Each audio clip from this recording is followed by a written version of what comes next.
What can we do in the winter months in the northern climate where it's cold and difficult to get outside? If it's snowy and icy, it may feel like it's not safe to continue our walks. I would say do the best you can. If it's at all possible to get outside, go ahead and get outside if you can do it safely. Bundle up, put something on your head, and do a quick walk. If you're not able to safely get outside, then you're going to have to just do something inside, obviously. And we can do that, and we can do it with enthusiasm. You may have some equipment in your house, an old exercise bike you can dust off, and I know many times those end up just being a place to hang our clothes. Makes a good clothes rack. But you could give it a spin on your exercise bike if you still have it, or maybe you're lucky enough to have a treadmill to walk on, to run on. Or if you're not, just move around the house. It's amazing how much a difference we can make in our physical health just getting some steps in throughout the day. It's good for all the systems of the body to move around, especially as you age. I think it's so easy to not want to move around as we feel stiffness. It's uncomfortable sometimes, especially after sitting for a while. But that means even more so, we need to get up and move. Get up and walk. And do whatever you can to make it more appealing. I'm out here at Heron Lake today. I love being outside, on the water, near the water, and it just energizes me. It really feeds my soul, but it also feeds my physical body the nutrition it needs, the oxygen it needs as I walk. So let me be an encouragement to you today. Start where you are, do what you can. Know that every step you take, every stretch you take time to do, it's going to help you in the long run. It's an investment in your overall health. And it's a way to declutter your life from all the things that can come if we don't move. If we don't move, we're probably going to have more physical issues to deal with down the road. It's a good investment in yourself. And it's a way to love God with all of our strength. That's our physical self. Just get out there and take a walk today if you can. And as far as nutrition and what we put into our bodies, that's a very personal thing. It's especially challenging around the holidays because in our culture, eating is always associated with being together, social events, celebrations. I tend to eat regardless. I'm an emotional eater. I eat when I'm happy. I eat when I'm sad. I eat when I'm bored. So my goal is just to move away from eating except for hunger and nutrition, to do a little bit better as far as what I'm eating, how it's going to affect my body, just to be a little more mindful.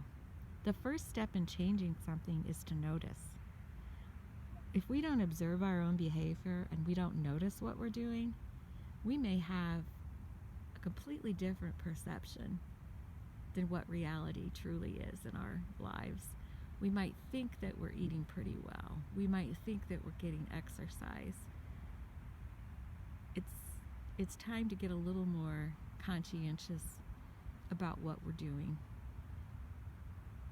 Not to please anyone, not to compare ourselves to anyone, not out of shame, not out of fear, but as a loving act to ourselves. Find the way that you like to exercise. If it's something that you're not going to want to do, you're just not going to stick with it. That's the way human nature is. And it's not the best thing for you. Some people like to ride a bike. Some people like to swim. Some people like to go to the gym and work out, use weights and the equipment they have there. It doesn't matter. Everybody can choose whatever they like to do, and that's the beauty of the freedom we have. We can choose how we spend our time. We can choose what we invest in as far as our money and our time. And you know, time is truly your wealth, as much or more so than dollars. Your time is so important. We trade our time to do jobs. We contract with our workplaces to give a certain amount of time and energy for a certain amount of pay. But we've got to be aware that the way we spend our time, we really do spend it. It's like money. It's what we have. Each of us have been given different abilities, talents. We all have strengths. We all have challenges. We all have weaknesses. But our time is truly something that is given to each of us. Each of us has 24 hours every day to do with as we will. We may feel trapped. We may feel like we have to work so many hours a day just to get by. But if so, it's time to reevaluate what is truly essential. We may have to work X number of hours, or we may be able to find a new way to work, a new way to spend less, a new way to recycle items that we have that can bring money back into our households to use. We don't have to just be consumers. We have to look at everything we have as that which has been entrusted to us at some point. All of those things have possibility. And if it's something that is not serving us well, if it's something that we have to manage in our own lives, and we're not using it, or we're not using it that often, it might be time to give it to someone, maybe sell it to someone if it has enough value. I know a lot of people who hang on to things. We tend to think that things are more valuable than what they really are. We might think about what we paid for it at the beginning. That doesn't mean it's worth that today. Everything depreciates.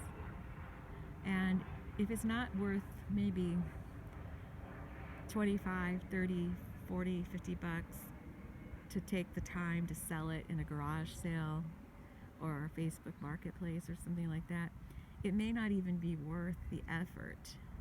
Now, some people do a great job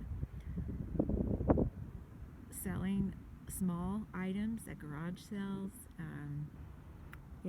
They take the time and energy to do it, and they do pretty well at that. So just figure out what's the best way to divest yourself of the things that you don't need, the things in your house and in your life that are just weighing you down.